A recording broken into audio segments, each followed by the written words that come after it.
Kids IT World Group of Schools, UP, Junior Colleges. Good evening, Assalamu alaikum warahmatullahi wabarakatuh. Namaste. All my dear students, respected parents and respected teaching and non-teaching staff.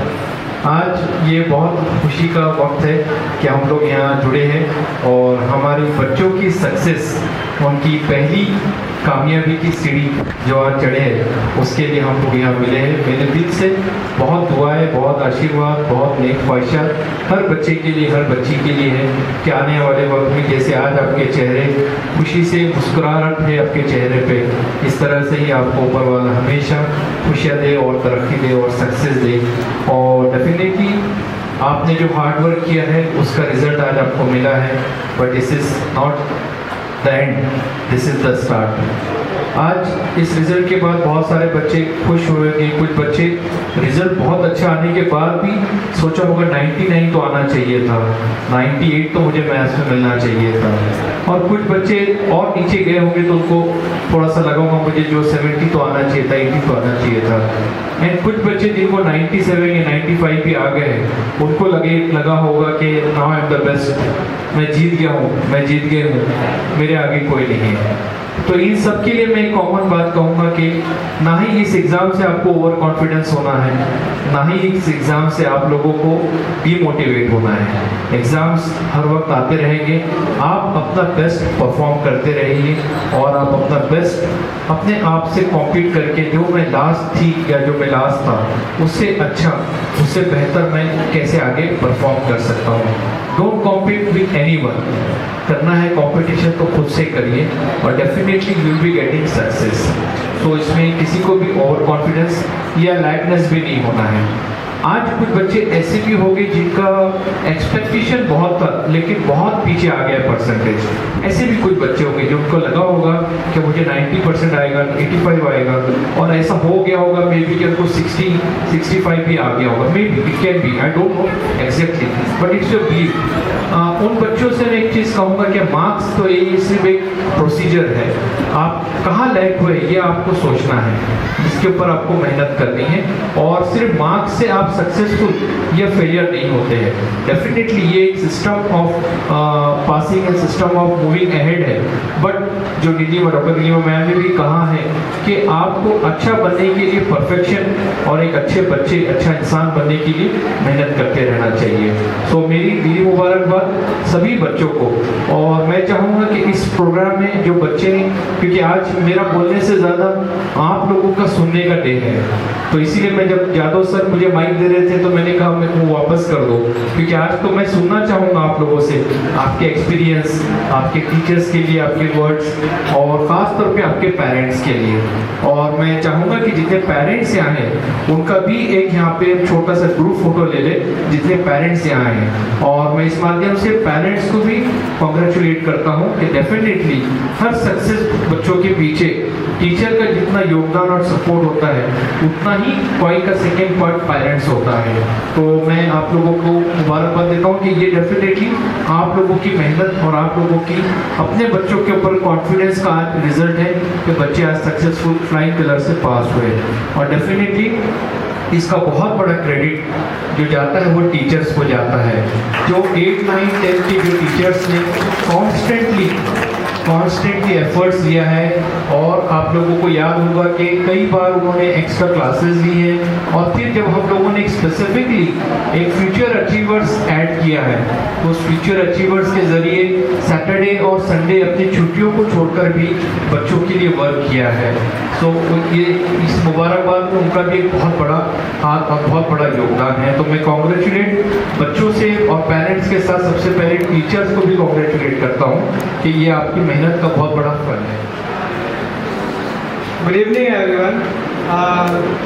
मुझे बहुत अच्छा लग रहा है पहली बात तो, क्योंकि मेरे 94% आए और इसमें मेरे अकेले की मेहनत नहीं है, मैं पहले ही बोल देता हूँ।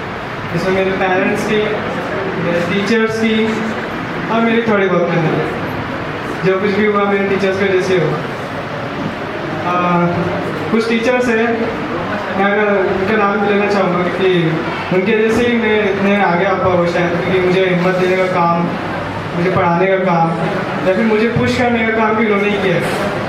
सबसे पहले मेरे साइंस के मसरत मैम, उसके बाद आमिना मैम, संतोष सर, और मैथ्स के लिए फरीन मैम और जहांगीर सर। मैथ्स के लिए मुझे दोनों ने बहुत अच्छे से पुश किया है। मैथ्स में मेरे 99 मार्क्स हैं।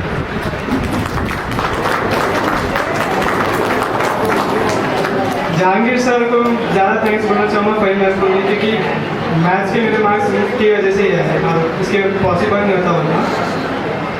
और जितना हम 10th को स्टार्टिंग में बहुत डर लगता है, वो स्टार्टिंग में मतलब बिल्कुल डर नहीं लगता, आगे में डर लगता है। स्टार्टिंग में हम सोचते हैं कि 10th होगा, नहीं होगा, क्या होगा आगे जाके, मतलब लास्ट में क्या मार्क्स आएंगे आगे। स्टार्टिंग से हमको टेंशन लेके कुछ फ़ायदा नहीं है, हमको अपने पढ़ाई पे ध्यान देना, जो अपन कर रहे हैं उस पर ध्यान देना। मतलब अभी अपन पढ़ रहे हैं तो हमें पढ़ना है, हमें इस पर ध्यान देना है। आखिरी में मार्क्स कितने आएंगे उससे हम कुछ लेना देना नहीं, हमें बस पढ़ना है, क्योंकि ये हमारे आगे काम आएगा। ये गोल रखो, 10th में ऑब्वियसली अच्छे मार्क्स आएंगे, 10th में नहीं आगे के एग्जाम्स में भी अच्छे मार्क्स आ सकते हैं।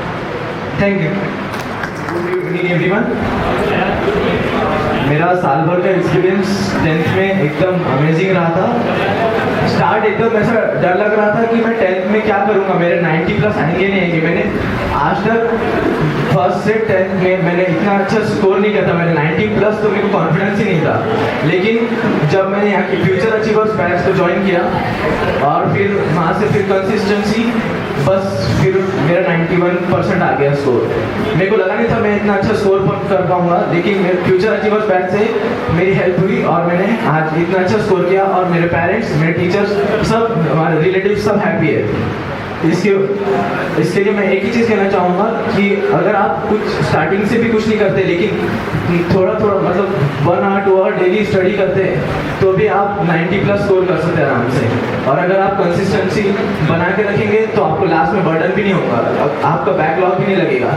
अगर आपने एकदम कुछ भी स्टार्टिंग से स्टडी नहीं की और लास्ट के 1 मंथ में सोचा कि मैं अब सब कर लूँगा, तो आपको कुछ नहीं जमने वाला, आपका कुछ नहीं हो सकता। वैसे आपको स्टार्टिंग से ही थोड़ी थोड़ी सी स्टडी हमेशा रखनी पड़ेगी, 1 आवर 2 आवर डेली स्टडी। मैंने भी खुद ऐसे किया है, मैंने रोज 1 आवर 2 आवर डेली स्टडी की थी और लास्ट के 3 मंथ में मैंने अच्छी स्टडी करके 91% स्कोर किया। Thank you. Good evening to all of you. सबसे पहले तो शुक्रगुजार हूँ पूरे मैनेजमेंट का, मेरे टीचर्स का और इरफान सर का, जिन्होंने हमेशा गाइडेंस की। और सबसे ज़्यादा मेरे टीचर्स का, जिन्होंने मुझे तैयार तो 99 के लिए किया था, पर शायद मुझे कुछ कमी रह गई, इससे थोड़ा कम आया। लेकिन मैं टीचर का बहुत शुक्रगुजार हूँ। पर अगर मेरे एक्सपीरियंस की बात आती है तो मुझे 10th में मज़ा आया। मैंने मेहनत भी की, साथ में एक्टिविटी भी जो 10th तक की वो शुरू भी की, इसलिए मुझे रिग्रेट नहीं हो रहा है कि मैंने 10th के साल कुछ किया नहीं। मैं खुश हूँ मेरे परसेंटेज से, मैं डिमोटिवेट नहीं हूँ, मैं सेटिस्फाइड हूँ। मेरे परसेंटेज 84 आए हैं। एक्सपेक्टेशन थे 90 के बाद, लेकिन मेरे एबिलिटीज और मेरे पोटेंशियल देखकर मुझे मेरे परसेंटेज कम नहीं लगते, इसलिए मैं सेटिस्फाइड हूँ मेरे परसेंटेज से। और मैं स्कूल का भी बहुत शुक्रगुजार हूँ कि उन्होंने मुझे इतना अच्छा प्लेटफॉर्म दिया। थैंक यू जी। मैं मिर्ज़ा अमान के पेरेंट्स हूँ। मैं आपसे सिर्फ एक ही बात कहूँगी कि आप आपके बच्चों को जो बोलते हैं घर पे टीचर्स के साथ, आप जितने अच्छे से बच्चों को समझा सकते हो कि टीचर्स के हाथ में आपका फ्यूचर है। बच्चे टीचर्स के पास 4 से 5 घंटे रहते हैं, बाकी के 30 घंटे अपने पास रहते हैं। बच्चों का जो अच्छा बर्ताव रहेगा वो अपने ऊपर डिपेंड करता है। बच्चों की स्टडी टीचर्स के ऊपर छोड़ दिए, इसका मतलब ये नहीं कि आप बच्चों के ऊपर फोकस नहीं करेंगे। बच्चों के ऊपर जितना टीचर का फोकस है उतना पेरेंट्स का होना चाहिए। तो टीचर्स को हम ब्लेम नहीं कर सकते। गलत चीज़ जब करते हैं, हम पेरेंट्स टीचर भी जब जाते हैं, बच्चों की कोई गलत एक्टिविटी आपको आती है, शो होती है, तो आप आकर टीचर से कंप्लेंट करते हो कि आपके स्कूल में ऐसा हो रहा है, वैसा हो रहा है। ये टीचर्स की कोई गलती नहीं है। मैं सिर्फ इतना कहना चाहूँगी कि जो 20 घंटे बच्चे आपके घर में रहते हैं, उसी के ऊपर आप फोकस कीजिए। जो 4 घंटे स्कूल में है उसके ऊपर फोकस मत कीजिए। टीचर्स का काम है सिर्फ पढ़ाना। बच्चों की जो खराब एक्टिविटीज़ हो रही है उसकी जिम्मेदारी सिर्फ पेरेंट्स ही रहते हैं, इस बात को फोकस कीजिए। बच्चों के पास पैसे देते हैं, पेरेंट्स की जिम्मेदारी देते हैं। बच्चों के पास आप मोबाइल दे रहे हैं, इस सब की जिम्मेदारी पेरेंट्स की होती है, ना कि टीचर की होती है। ये सब आपका जो बच्चों का आपका माहौल खराब होने वाला है, ये सिर्फ पेरेंट्स की जिम्मेदारी रहेगी, ना कि टीचर्स की। मैंने बहुत मरतबा फोकस किया हूँ क्योंकि जब पेरेंट्स मीटिंग में जाते हैं तब आप सब टीचर्स को ब्लेम करते हैं, अब आप बच्चों को देख भी रहे हैं, हमारे बच्चे बिगड़ रहे हैं, हमारे बच्चे गाली दे रहे हैं, ये सिर्फ घर के माहौल पे या आपके आसपास का जो बैकग्राउंड है उसी के ऊपर डिपेंड करता है, ना कि स्कूल के माहौल पे। हाँ, टीचर्स की जिम्मेदारी उनके गेट के अलाउंड तक होती है। स्कूल में अगर कोई गलत काम हो रहा है, गलत एक्टिविटीज़ हो रही है, तब आप स्कूल में बोल सकते हो। हमने बहुत मरतबा फोकस किया है कि बच्चे स्कूल के गेट के बाहर आकर गाली शोर शराबा करते हैं, उसके बाद में आप लोग जाकर टीचर से ब्लेम कर रहे हैं। इसमें कोई टीचर की गलती नहीं है।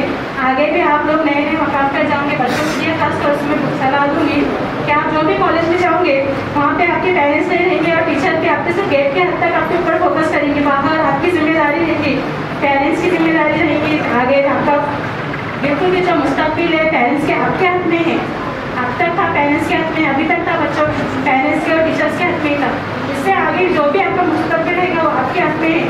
आप घर से बाहर निकल रहे हैं, एक्टिविटीज़ कर रहे हैं, इसके ऊपर पेरेंट्स ध्यान नहीं रखेंगे। और स्कूल से बाहर, कॉलेज से बाहर निकल रहे हैं, वहाँ पे टीचर्स आपके ऊपर फोकस नहीं करेंगे। आगे सब आपकी जिम्मेदारी है। चाहूँगी आगे तक यहाँ तक जैसे पहुँचे हैं आगे भी वैसे पहुँचे। शुक्रिया सर।